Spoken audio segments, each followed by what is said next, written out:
Helen's joined us to come and tell us about Australia saying no.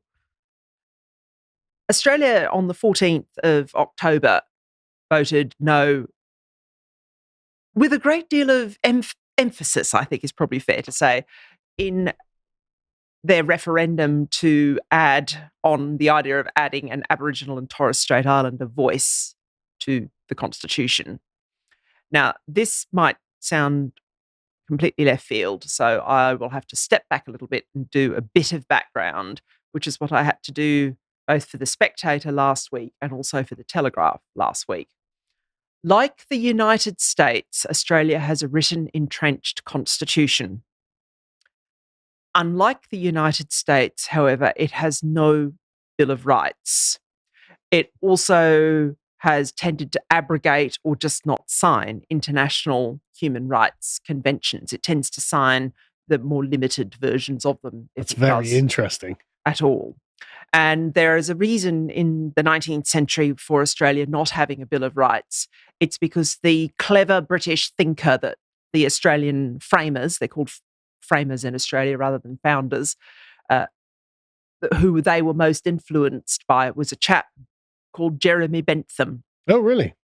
And anyway, Jeremy Bentham's argument is that natural rights don't exist, or one of his arguments. He did lots and lots of different things, but he argued that there are no such thing as natural rights. And he used an expression that has become quite famous, known as, he said, no, the idea of natural rights or natural law is nonsense upon stilts. And you might occasionally hear that, and he's the person who originally said it. So the Australian framers were persuaded by Bentham that rights don't pre-exist states, rights come from states, and because the Australian settlement was very intensely democratic, this is a country that didn't have the franchise disputes that the UK and the US had. So votes for women very early, votes for unpropertied men very early, and unusual political innovations around the ballot itself. The form of the secret ballot that is used in every developed country in the world was originally developed in Australia. That style of secret ballot with a cubicle that you go into with a curtain or so nobody can see you. That's an Australian innovation. It used to be called the Australian ballot. So when it came up with this arrangement, it said if we're going to change and insert rights or anything else in the Constitution, we need the consent of the people, not the parliamentarians. And so the method for changing the Australian Constitution was copied from Switzerland. So that means to change the Constitution, you have to have a referendum of all the people. So they all vote. But there's a special double majority rule because Australia is a very intensely federal system. You don't just need a majority of the people like we needed for the Brexit vote here. You also need a majority of the states. So that means 4 out of 6. 3 out of 6 states is not enough. 4 out of 6. And the two territories, the Australian Capital Territory and the Northern Territory, their votes only contribute to the overall sum. They don't contribute to any of the state-based votes. They didn't used to be counted at all. We actually had to have a referendum to allow people in the territories for their votes to count. That gives you an idea about this referendum system.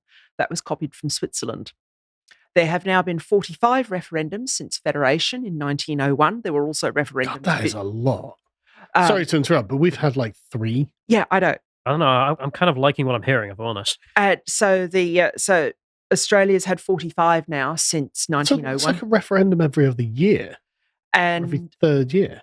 And there were also referendums around the issue of federation before that in Australia. And this is also mainly in New South Wales, which was the biggest state in the 1890s.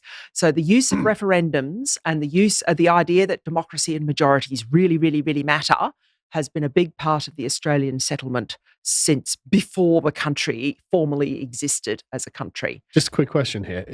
I understand that Australia has a compulsory voting system. Yes, Are the does. Referendums compulsory Yes, as well? they are also compulsory as well. God, I'm feeling more ANCAP by the moment. One of the things that I said, I don't think I said it in the Spectator piece, but I said it in the Telegraph piece, Australians vote a lot. Yeah. And the effect of both the compulsion and the fact that they vote a lot means that you've produced a politically literate electorate much more literate than the electorates that you get in other democracies. I'm sorry, I'm just stuck on the you don't have rights, but you are going to vote. like just literally, why can't the government just leave me alone for 5 minutes?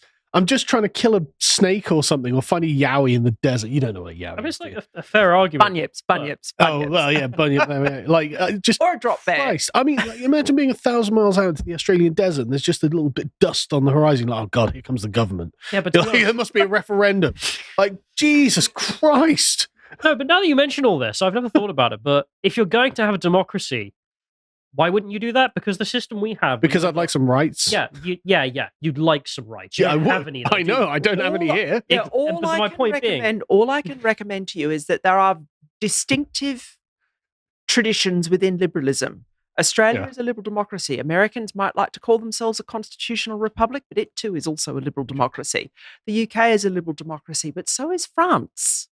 And they have a very different system. And they have an official state policy, laïcité, secularity, which is not a great translation of that French word, but anyway, that is very different from the American settlement, because the French think, in their tradition of liberalism, that you can have such a thing as perfectionism. So that means even though the state is a democracy, you are, and the government can change, there are a certain set of overarching ideals towards which the Republic of France should orient itself, and it has done so for. Yeah, terrible ideals, second only to, well, no, actually, only slightly worse than Bentham, to be honest. Sorry. So it's still a tradition of liberalism, and that's why Macron can sound so emphatic in a way that, say, Rishi Sunak never, or Boris Johnson would never sound emphatic, or even Keir Starmer, because they're coming out of different traditions of liberalism. The Australian Benthamite tradition, it has positive effects. The voting down of this emerged very much and very intensely out of the Australian settlement, which is intensely egalitarian. And to be fair, he has since written about it, but Malcolm Turnbull, who was originally opposed to this in 2016 when I was in Australia, very loudly opposed to it. The argument he made, he says, Australians will not tolerate putting into the Constitution something for which the qualification is in addition to Australian citizenship. The whole point of the Australian Constitution when it was drafted was that citizens get equal rights and equal duties. This is the Aussie settlement. This is the bedrock 1890s Australian settlement. It was, the temper, the bias of the country is intensely democratic and egalitarian. Turnbull changed sides and argued for yes, but he has since written a big mea culpa in The Guardian, where he said, I was trying to defeat, President Malcolm Turnbull was trying to win an argument with past Malcolm Turnbull, and past Malcolm And he Turnbull lost. turned out to be right, basically. and he said that, literally, he says that, I lost. to himself. To himself. In his article, he says that. I've had loads of arguments with my past self and won them all. He's not here to defend himself, you know? Yeah, well, Malcolm Turnbull's past self won. Still dominating, yeah. Okay, fair enough. So, and because the big thing with this, and I've put the details in the Telegraph and the Spectator piece, but the core issue that it devolved down into this single issue was, yes, we're constantly arguing this doesn't give people extra rights on the basis of race. And no, we're constantly arguing was, you are going to have to set up an organisation that the proposed section, which I quote in both of them, there will be an organisation, there will be a body to be called the Aboriginal and Torres Strait Islander Voice. This was going to go into the Constitution. You are going to have to select somehow. And you say race doesn't exist because humans biologically don't have race. We don't have subspecies. We're not like chimpanzees. Sure. Chimpanzees do have subspecies. But Aboriginal ancestry stands out on a DNA test more obviously than any other kind of ancestry. There are certainly ethnic groups. Yes. Yeah. So what it is, there is ancestry or ethnicity. So the point is the Yes campaign was saying, well, race doesn't exist, so it's not based on race. But what they were doing was treating the narrower and more biologically accurate definition, which is ethnicity or ancestry. They were then treating that in the same way that people in the 19th century treated race. Yeah, I kind of it looked these like kind of sleight of debates. hand. It really did. Well, it is, because like when they say, oh, race doesn't exist, and then they default to this very narrow scientific, well, there are no subspecies of humans. Like, yeah, but that's not really what was being said when we said races, right? Because you could say something like the Norwegian race, and what you're saying is civilization, the sort of continuity of that civilization and culture and ethnicity. People would, I mean, And to be that's fair, in the not an 19th inaccurate century, they description. didn't know. Darwin didn't know because he was relying on observation, basically. If there were human races, we didn't know how distinct humans were from each other. Since the human genome has been sequenced, we now know that the biggest difference between human groups is about 5% of their genetic material, whereas with chimpanzees, you routinely get 25%. Because they've been asked, populations have been isolated that's not really for so long. what people are talking about. But it's not. No, it's so, not. It's a sleight of hand red herring. It is good news that I literally can't be racist, though, because there are no races. I'll be honest. Well, this is the thing. And people started making this these kind of very, very obvious and basic points. And what made it worse for the Yes case was that during the campaign, because it said there shall be a body to be called the Aboriginal and Torres Strait Islander voice, and then it construed it as, and it shall be for Parliament to set up how it's to be constructed. About the only thing two things that people knew would definitely happen with this, if Australians had voted yes, was that it was pretty clear that the voting for the voice would be compulsory amongst Aboriginal and Torres Strait Islander people. And you don't have rights either. What the hell is wrong with this? Sorry, go on. Well, it's liberalism. I don't know what you mean. I know. Yeah, classic liberalism. Yes, rights no, guns yes. So get voting. So you were pretty clear that would happen. But the thing is, inevitably, that meant that the voting would have to be confined to Aborigines and Torres Strait Islanders. So how do you work out who they all are? Let's start DNA testing your own citizens. And the implications of that just became clearer and clearer and clearer during the course. Are the left not concerned that they're going to have the state literally single out and compel minorities to act in certain ways? Like that doesn't. That just didn't cross their mind. Seem to click. And when one person, I would have thought, it did not seem to occur to them. I don't care about that if I'm a leftist. No, what it is they all. This has become the classic thing of the modern illiberal left, and it used to be a trait of the illiberal right. And I do buy Louise Perry's arguments to a degree that when you fight against this kind of illiberality, and not just on speech grounds, but in various other areas, like whether it's secure cryptography or so on and so forth, when you are having these fights, you are fighting from a position of weakness. You know who is in authority when you, against them, have to make free speech and privacy arguments, obviously. Basically. Yeah. I think Louise Perry is correct about this. And so what happened was that what I've just said there, this point was made by one of the people on the no side. He said, you do realise that in order to delimit the electorate, we're going to have DNA tests. You can't just identify as Aboriginal, or otherwise everyone in Australia will identify as Aboriginal. Why not?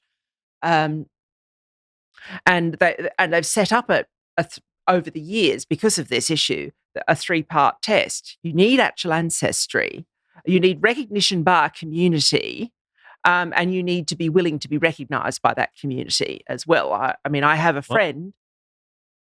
You yourself have to be willing to be recognised. I have a friend. So they can't just claim you. I have a friend, Professor Katie Barnett, at the University of Melbourne, who's part Aboriginal, but she has been invited to join various communities, but she won't, because one of the effects of satisfying the tripartite test is you do finish up being treated differently in law, and in ways that she finds disagreeable. Yeah. Like there are different rules for benefits, and there are different, and that they tend to be based on economic and social disadvantage, of course, which she has none. She's a professor of law, and so she thinks anybody who claims it on is just working the system and picking the taxpayer's But pocket. this is the formalization of literal tribal politics. It is. Like, this is literally how a tribe works. You need to be recognized by the tribe, but you also need to recognize the tribe and have some sort of blood connection to them. Connection to them No, as well. What I love about that is like Stalin wouldn't bother with this. He would just be like,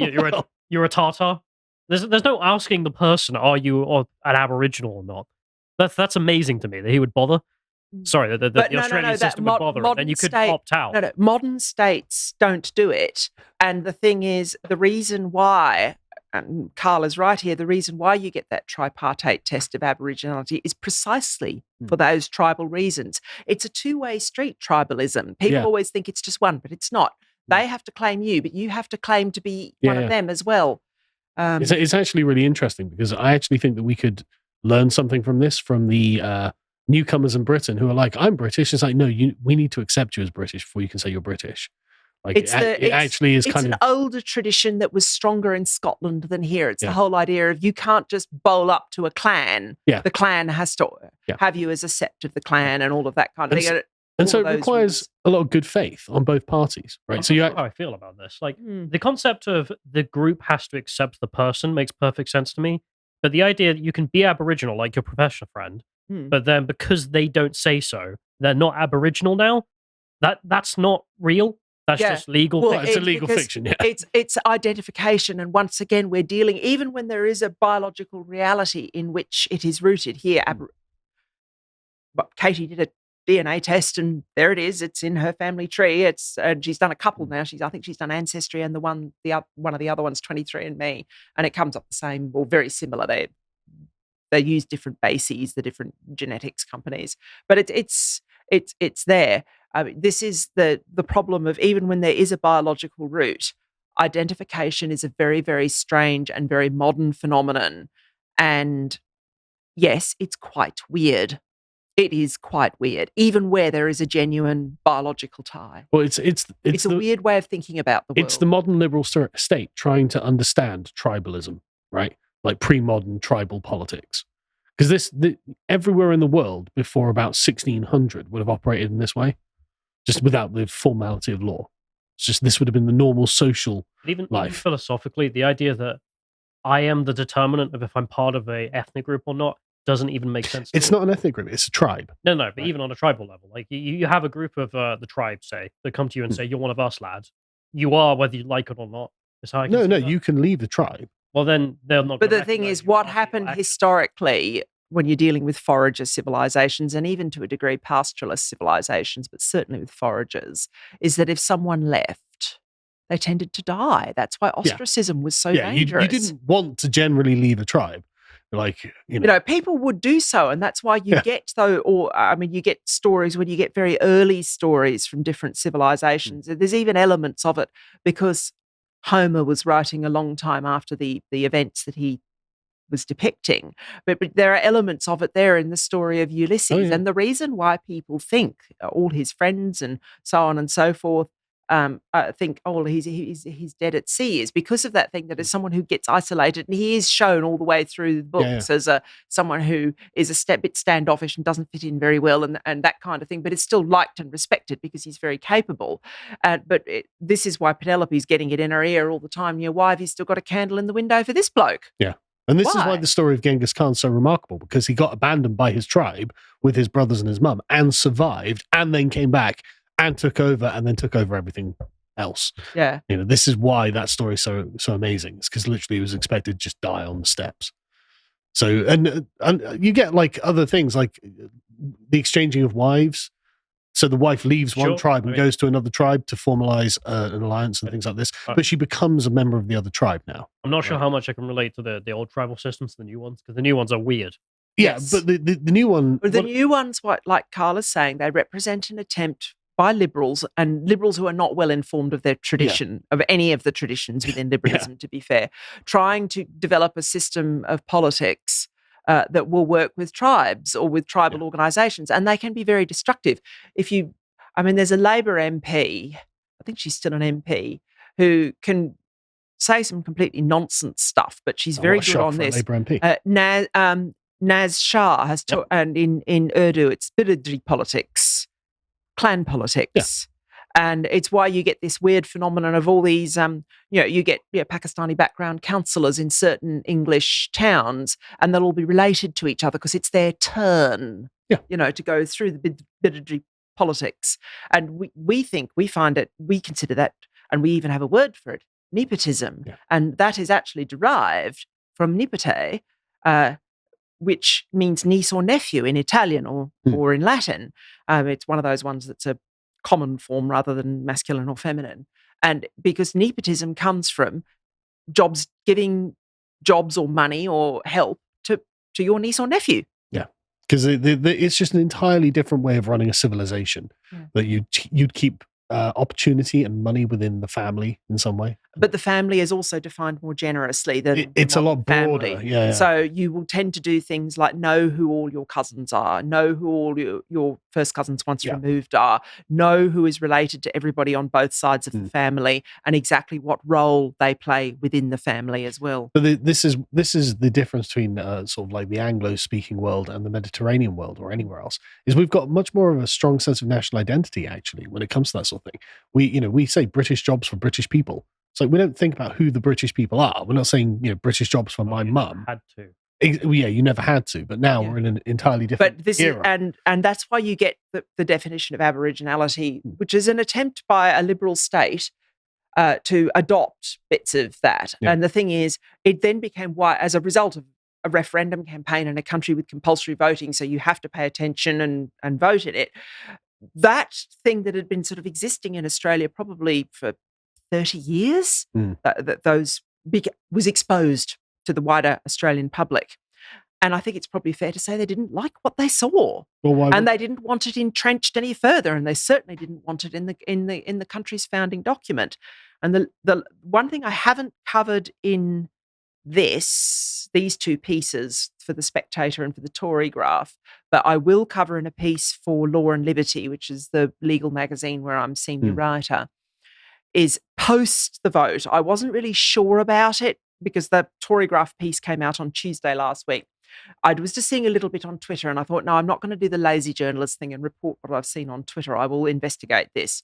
But in the week... That's why we have you on, Helen. You're a step above the average journalist. So in the week since then, it has now become clear, since that was published in the newspaper, it has now become clear that significant parts of the Yes campaign in Australia, and this is very unusual in the context of Australian politics, precisely because we do have referendums and they are part of our culture, political culture, has started to go into meltdown in the same way that Remain did after 2016. And I mean, meltdown in the sense of Russian disinformation must have done it. Yes, I know. I didn't want to believe. Yes, Vladimir Putin's like, those indigenous aren't getting a vote. Anybody in Britain is currently having PTSD about the period 2016 to 2019, but particularly 2016 and 17, which was when it was at its absolute worst. The Russian boot on the Aboriginal neck once again. Yeah. Like what? So we have, yes, that they couldn't be further away, could they? But there's also been, it's not just Russian disinformation or misinformation. That. It's also, you're all racists, yep. Of course. Yep. Not all no voters. Heard that before.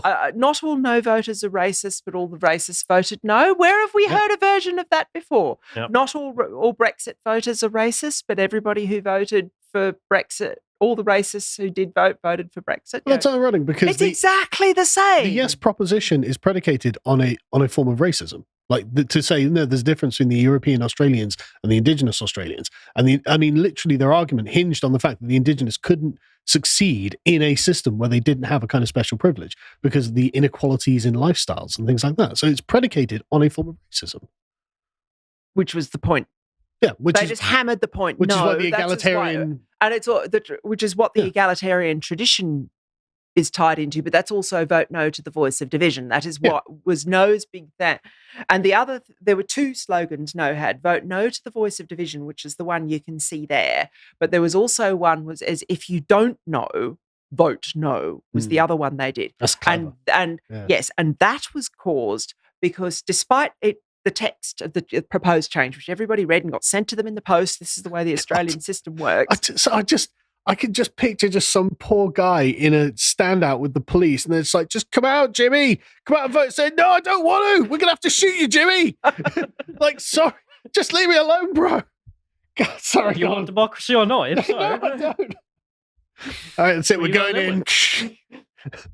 And that was because of the refusal of the Albanese government to fill in any detail of what was going to make up the voice. Yeah. And it really was very bad behaviour from Albanese, this part, just in the context of traditional political campaigning, because a number of Indigenous people and other people had put a lot of thought into trying to come up with a system to do this democratically, to do it, to try to come up with a good voice that, if it were voted for, that would work. And they all just got, we have this report. Yeah. And then they were just trashed. Yeah. And there was one there that was actually paid for by the Commonwealth Parliament, done by an academic, Marcia Langton. And it was literally this 300-page report with detailed maps and statistics and all of this kind of thing. It was all just chucked into the long grass. That's excellent. It might as well have not happened. That's so good. I don't want to see detailed 300-page reports. If you can't sum it up in one sentence, I'm not voting for it. So this was, people got a close-up view of stuff that's been happening in Patchelly across Australia. They started to understand what was going to be replicated at a national level and on a much wider scale if they voted for it. But the fundamental thing that the vote turned on, and all the exit polls agreed and so on and so forth, was what historic Malcolm Turnbull back in 2016 said was, the ghost of Malcolm. Old Malcolm, old Malcolm Turnbull as opposed to present Malcolm Turnbull, which was, you cannot have a system instituted in a country that is intensely democratic and egalitarian, the way Australia is, that gives people a civil right for which the qualification is something other than being an Australian citizen. You cannot do that. And he made the point, he said, because he originally ran the Yes to the Republic campaign in 1999, and he said, this was the argument that I was trying to make on the Republic. He says, and I lost that up because the thing is, the head of state is not an Australian citizen. King Charles III is not, and at the time, nor was the Queen. And he said, and I lost that argument, and the reason I lost it in large part was because people decided that the Australian political system works well. And if it ain't broke, don't fix it. As I said to the Spectator, this was before the vote, I said, part of the thing that's so tragic about the Australian Aboriginal, not so much the Torres Strait Islanders, but certainly the Aborigines, what's so tragic about it is that, unlike with the Republic, where if it ain't broke, don't fix it, was an absolutely fine response, and that's what the Australian people responded to the proposed change. With Aboriginal affairs or in Australia, the problem is that the situation is broken, but it was also pretty clear that this wasn't going to fix it. It produced other unpleasant side effects in an egalitarian country. It was basing a civil right on something other than being an Aussie citizen. And it also did look like it was just going to entrench more of this tribal bureaucracy and corruption. And there has been very bad historic corruption in Australia. And they just don't want that. But now we're getting the Yes meltdown. And it's probably better to just recommend Lotus eaters, viewers and listeners, just go on the internet, change your setting on Twitter X and just look at the Australian trends and Ozpol, #Ozpol. Don't involve yourself in it. It's the most vicious cesspit on Twitter in English, the Ozpol hashtag. It's vicious. I say that because I worked in Aussie politics for 2 years for a parliamentarian and was a participant. And it's just, so you could just have a look at the meltdown. And I tweeted a little bit about it as well.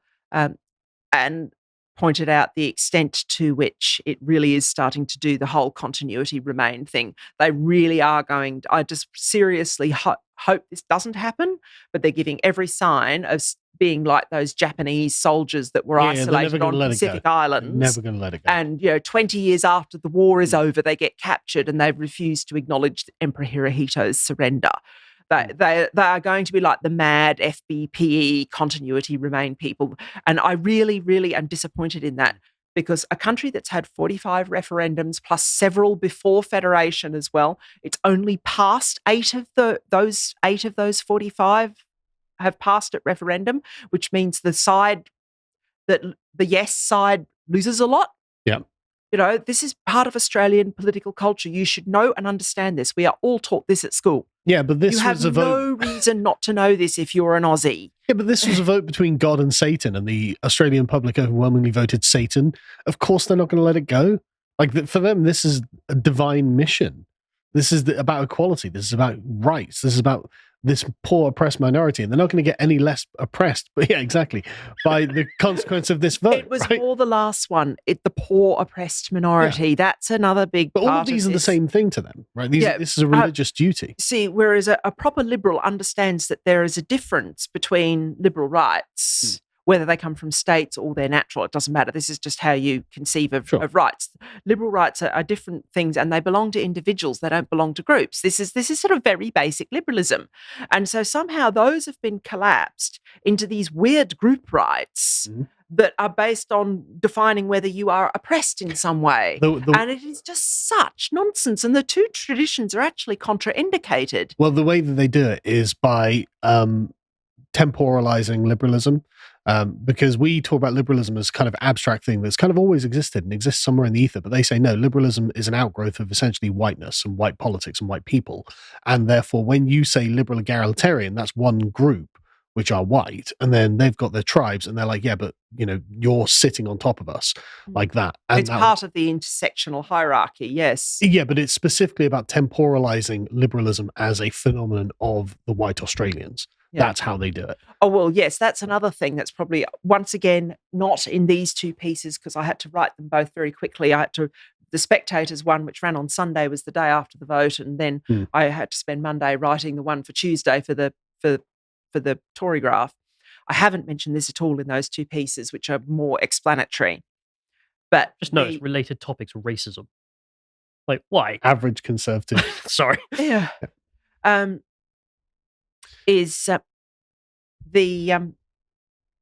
I noticed about, and I'm going to talk about what you've just raised in the piece that I'm writing now, which is for Law and Liberty, because they're monthly long reads. I can do a more considered reflection on the vote and fallout from it. About 20 years ago, I started to notice the language around Australia and Australia Day from Indigenous activists and from their academic supporters came to resemble, or started to come to resemble, the language that I remembered encountering, because I was one of those people who had to do a compulsory post-colonial theory and literatures subject as an undergraduate, for which I got a high distinction by lying through my teeth while stoned. That's how everyone passes it. Yeah. Well, and that language was very familiar to me because it was the way people like Edward Said or Frantz Fanon conceived of colonial powers, and in Said's case specifically of Israel. So they'll start talking about Australia. They started to talk about Australia being occupied. They would refer to Australia Day as Invasion Day, which is the closest that they could come to Nakba, which is used by Palestinians. It means catastrophe in Arabic.